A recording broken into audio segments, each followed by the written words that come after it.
Oke, jadi di video kali ini aku bakalan ngebahas mengenai cara cepat untuk proses editing di Adobe Premiere Pro. Nah, jadi di sini aku bakalan share beberapa tips yang biasanya nih aku lakukan untuk melakukan editing video di Adobe Premiere Pro. Oke, seperti biasa tanpa perlu lama-lama lagi, tanpa perlu basa-basi lagi, mari aja kita bahas videonya. Let's go.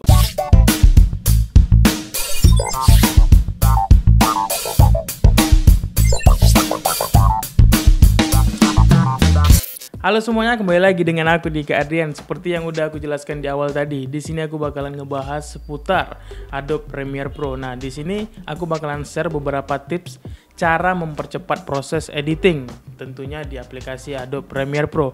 Nah, beberapa tips yang aku share di video kali ini merupakan yang biasanya aku lakukan untuk mengedit sebuah video. Video kali ini disponsori oleh Razer. Thank you Razer yang sudah mensupport video kali ini dan juga sudah mengirimkan produk yang cukup keren, yaitu yang pertama di sini ada mouse dari Razer Naga Trinity dan juga keyboard yaitu Razer Ornata V2. Sekarang kita akan ngebahas beberapa tips yang bisa aku share ke teman-teman untuk cara cepat edit video di Adobe Premiere Pro. Oke, tips yang pertama untuk supaya ngedit cepat di Adobe Premiere Pro. Tentunya sebelum kita ngedit kita harus mengetahui dulu tentang audio, background yang menjadi soundtrack di video kita.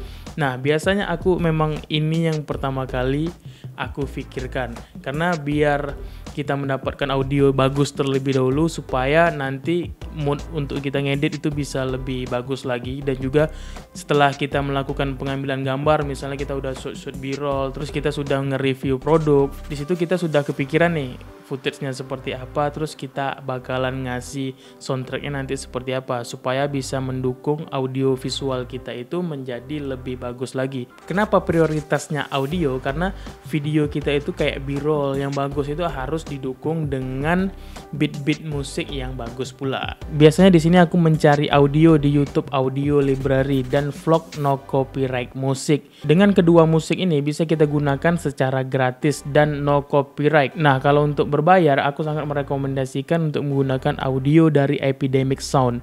Di sini audionya lebih bagus, lebih bisa menaikin mood. Jadi untuk mencari audio ini kita sudah memikirkan stok video kita seperti apa dan akan jadi apa, sehingga bisa mendapatkan beat musik yang sesuai.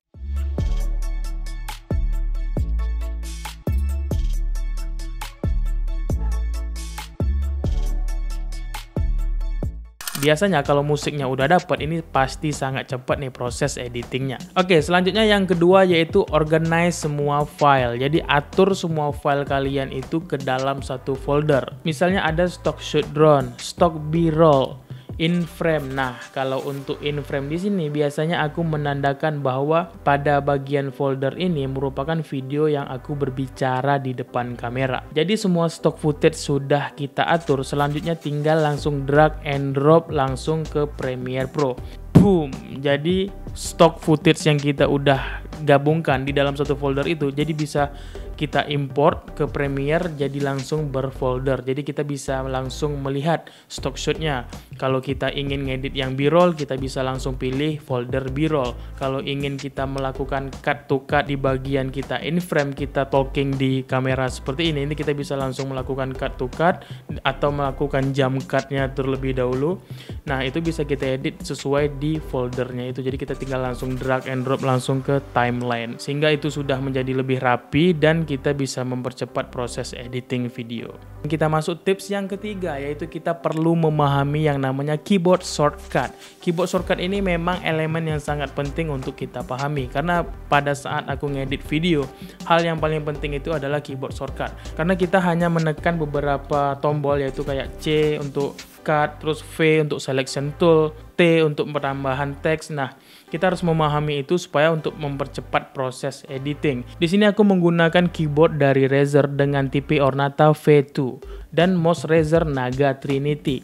Mouse dari Razer ini memiliki plat 3 side yang bisa kita gunakan sesuai dengan kebutuhan. Ada yang 2 button, 7 button, dan 12 button. Setiap buttonnya bisa kita custom melalui aplikasi Razer Snipes. Di sini aku menggunakan yang 7 button.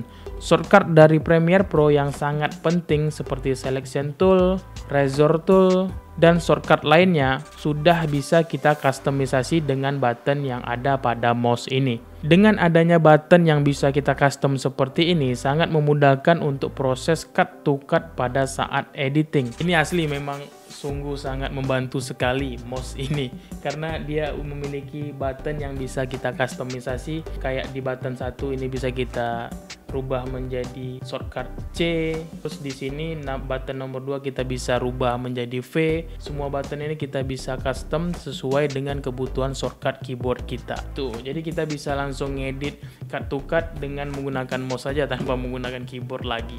Gokil nggak tuh?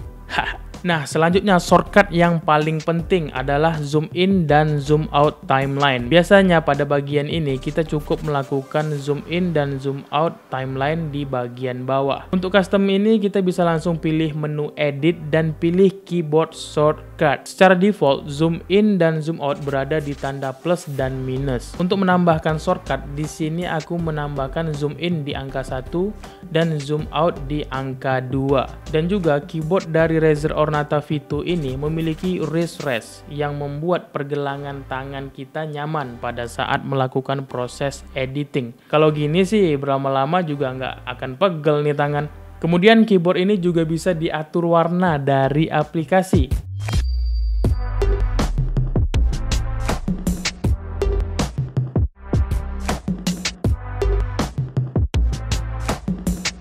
Tapi kalau aku ya seperti yang kalian udah nonton video sebelumnya yang merakit PC minimalis, kalian pasti sudah tahu kalau aku tentu saja memilih satu warna statik yang berwarna putih.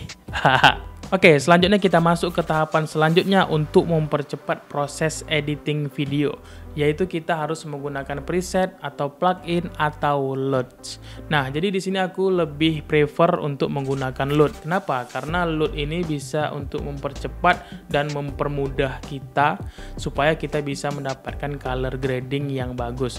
Nah, kalau aku sudah membuat LUT sendiri dan sesuai dengan pengaturan kamera yang aku gunakan. Nah, buat kalian yang belum nonton videoku sebelumnya mengenai pengaturan kamera yang aku gunakan, kalian bisa cek videonya nanti di sini. Kalau untuk preset seperti transisi atau yang lainnya itu aku tidak begitu membutuhkan. Ya, kita butuh yang standar-standar aja. Jadi lebih penting bagi aku LUT sih, karena kita bisa mengcolor grading dengan cepat tentunya. Ya, seperti itu. Nah, dan yang terakhir jangan lupa untuk kita klik render dan save to file kalian, dan kita bisa share ke sosial media, Instagram, YouTube, semua kita bisa share karya kita di media sosial. Oke, jadi itu tadi beberapa tips yang biasanya aku gunakan untuk ngedit supaya cepat di Adobe Premiere Pro. Semoga kalian bisa mendapatkan referensi dari apa yang udah aku share di video kali ini. Oke, jadi buat teman-teman sampai di sini dulu aja videonya. Jadi kalau masih ada yang kurang paham atau kurang dimengerti, kalian bisa tinggalkan aja komentar kalian di bawah. Jadi nanti kita bisa diskusi sama-sama. Seperti biasa, sampai jumpa di video-video aku selanjutnya. Aku Dika Adrian mohon pamit. Keep solid and be creative. Peace out. Dadah.